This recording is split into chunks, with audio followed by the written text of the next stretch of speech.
د نبی علیہ السلام یو صحابي دی ابو دجانه رضی الله تعالی عنہ دا ډیر بهادر صحابي دی ډیر بهادر صحابي دا عادت دا کنه دی چې کله میدان جنگ ته ووت کنه دی ډیر په نخرو باندې ګرځیدو میدان جنگ ته ووتو دا تور به راوغسته داسې به تاوله او دا سر به داسې اوچت نیولې سینه به یې ایستلې وه واړه واړه قدمونه به یې اخیستل داسې په ټوپونو به روانو ډېر په تکبر انداز سره پر میدان جنگ کې دی ګرځېدو یو ځل دی داسې په میدان جنگ کې روان دی چې نبي علیه السلام پې نظر شو موسکی شو وایي خندل یاره د ده د انداز نه دی دا الله ته ډېر ناخوښه دی دا داسې انداز الله ته ډېر زیات ناخوښه دی خو په میدان جنگ کې ګورې نه په میدان جنگ کې الله داسې انداز وي خوښوي وی نور دا د تکبر انداز دی الله یې نه خوښوي الله د تکبر اندازو نه خوښوي څومره چې د عاجزي کوله دومره به د الله اوچتوي الله تبارک وتعالی ته سر ټیټ خوند کوي سر اوچت الله ته خوښ نه دی څومره چې عاجز ګرځي دومره الله ته ته محبوب یې دومره الله ته ته خوښ یې د دې وجې نه حدیث مبارک کې راځي نبي علیه السلام فرمایي چا چې د الله د وجې نه عاجزي وکړه الله به یې اوچت کړي الله به یې څه کړي او چا چې تکبر وکړه الله به یې راتاو کړي نو دا ابو دجانه رضی الله عنه په تکبر سره میدان جنگ کې ګرځېدو دا توره به یې داسې تاوله سینه یې رېستلې وه نو نبي علیه السلام چې ولید داسې یې موسکی شو دا انداز الله ته ډېر ناخوښه دی دا د تکبر انداز دی خو په میدان جنگ کې نه میدان جنگ کې الله ډېر خوښوي دا انداز الله ډېر خوښوي د دې وجې نه د کافرو مخکې به ځان عاجزه نه کوي میدان جنگ کې داسې به ګرځي چې کافر ته پته ولګي چې یاره د ده خو زه د یو ګزارم نه کېږم اوس جنگونه د ګولو دي د ټوپکو دي وړوکې ماشوم یې ډزو کې غټ سړی ورته وکړي مخکې به جنگونه د زورو د طاقت په وو ابا آمنے سامنے جنگو په توره به جنگو نو ابو دجانه رضی الله عنه پر میدان جنگ کې داسې ګرځېدو په غزوه احد کې نبی رسول الله خپله توره داسې راویستله یاره دا توره بس د دې به څوک حق ادا کړي چې دا توره زه هغه ته ورکړم نبی علیہ السلام توره وه وی د دې حق به څوک ادا کړي چې دا توره زه هغه ته ورکړمه هر یو صحابي به راته وی د الله پاکه پیغمبره زه حق ادا کولی شم ماله راکړه ځکه د نبي علیہ السلام توره وه د هر تن مقصد دا چې دا ما ته راکړې شي نو هر صحابي به راته وی د الله پاکه پیغمبره دې حق به زه ادا کړم ما ته یې راکړه خو نبي علیہ السلام نه ورکوله ابو دجانه رضی الله تعالی راغی وی د الله پاکه پیغمبره د دې تورې حق څه دی لومبی راته هغه ووایه د دې تورې حق څه دی نبی علیہ الصلوۃ والسلام ورته وفرمایل وی د دې حق دا دی چې په دې باندې دومره کافر قتل کړی شي چې دا توره پې کږه کې دا توره پې څه کې کږه یې پې کې دا د دې تورې حق دی وی د الله پاکه پیغمبره دا حق زه ادا کولی شم ما ته دا توره راکړه دا حق زه ادا کولی شم دا توره ما ته راکړه نو د نبی علیہ الصلوۃ والسلام ورله دا توره ورکړه وی او ابو دجانه د دې تورې حقدار هم ته یې د دې حقدار هم ته یې هغه توره هغه ته ورکړه ده نو بهرحال د ده په میدان جنگ کې ډېر یو عجیبه انداز و نو بیا په غزوه احد کې مشکل راغی په مسلمانانو باندې څه مسلمانو څه ټایم کې پسپایي اختیار کړله نبي علیه السلام سره ډېر مخصوص صحابه کرام پاتې شو په هغې صحابه کرامو کې یو ابو دجانه رضی الله تعالی هم د نبي علیه السلام سره پاتې شوی نو چې کله په نبي علیه السلام باندې دا ډېر ګډوډ ګزارونه شروع شو د غشو د تورو که نه دا ابو دجانه رضی الله تعالی راغی او نبی علیہ السلام ته مخامخ ودرېدو نو کافرو ته یې شا کړه او نبی علیہ السلام ته یې مخ کړو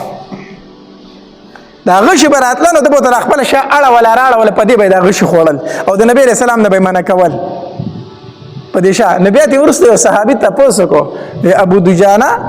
عاشقان خو ټول عمر غشي په سینو خوري په شاګانو خو عاشقان غشي نه خوري تا خو ټول غشي په شا خوړلي دي ته څنګه عاشق وي د نبی علیہ السلام چې غشي دي په شا خوړل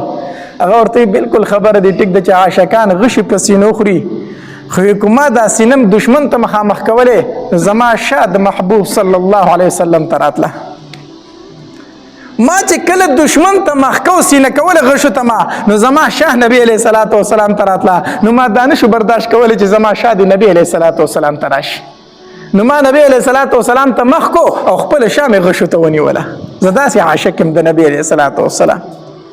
یو دغه عشق و د نبی علیه السلام سره د صحابه کرامو ښه دا عشق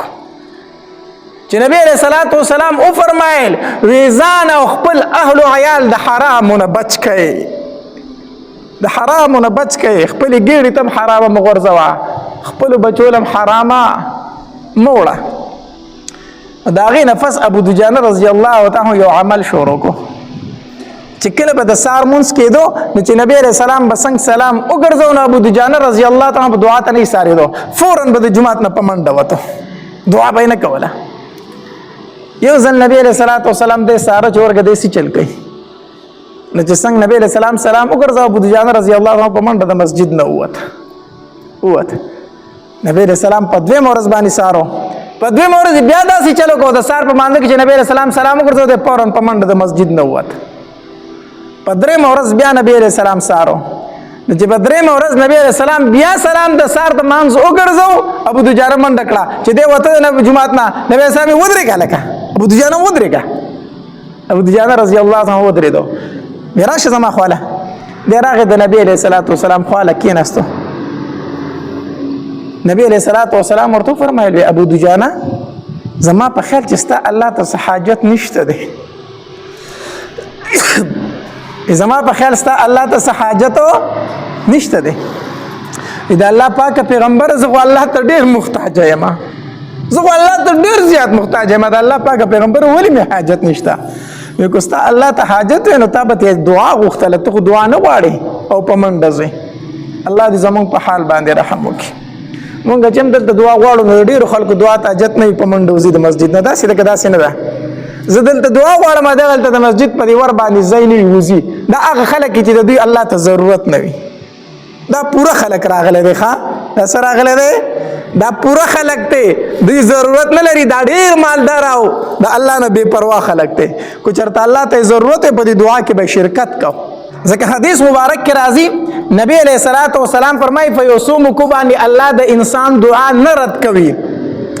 یو موقع په هغې کې د فرض مونځ نه وروسته دعا غوښتل، د فرض مونځ نه وروسته څه غوښتل؟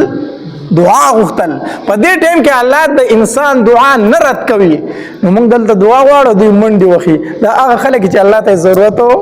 نه وي دا پوره راغلي دي. الله دې زموږ په حال باندې رحم وکړي.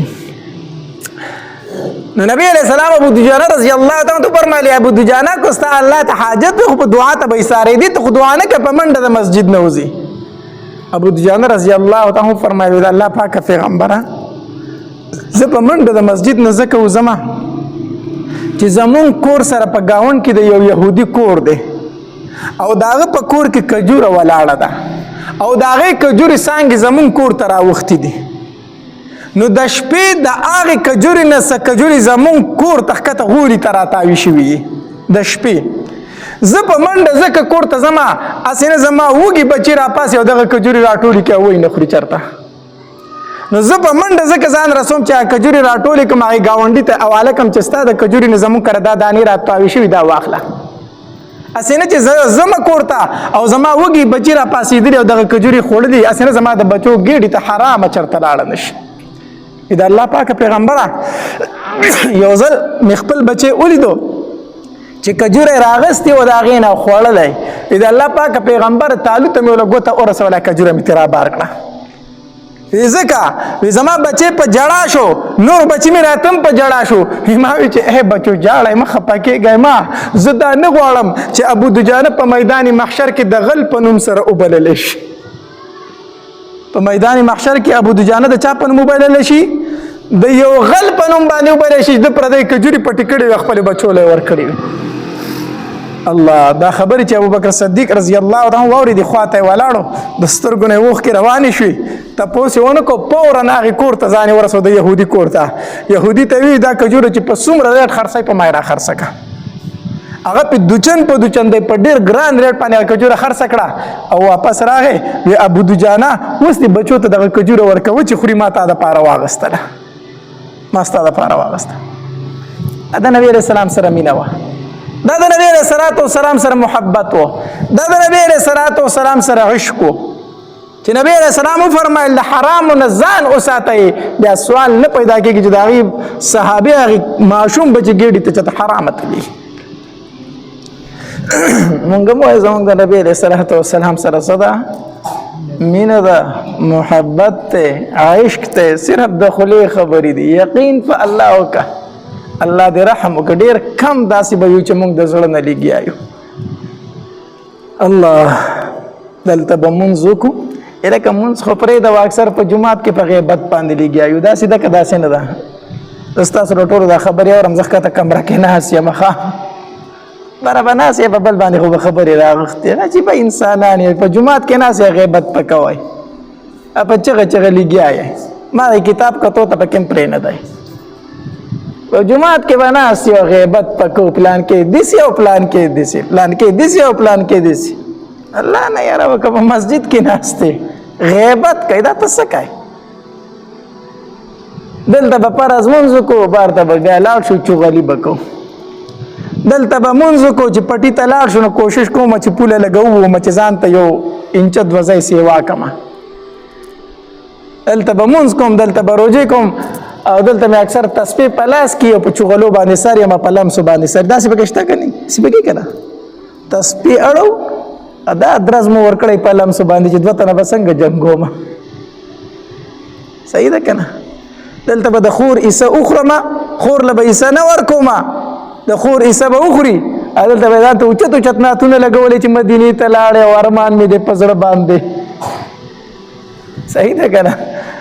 خور له به عیسه څه ورکوم خور له به دا عیسه ورکوم چې عمرې له یې بوځم دا نوی دغه راوتی دی ښه دا نوی پروګرام راوتی دی نن سبا خویندو له عیسه ورکول څه دي په خور باندې د 2 لکو روپو عمره کول عمره به پرې وکړم بس د عیسې نه خلاص شومه خویندې وایي زه د عمرې را باندې وکړه ته ما لاسې دې سپېره نه راکوله خو زه د عمرې وکړه دا هم ښه ده نو په عمرو نه خلاصېږي په حجونو نه خلاصېږي چې زه به په خور باندې عمره وکړم او بس زه به خلاص شم زه به په خور باندې حج وکړم خلاص به شم هلته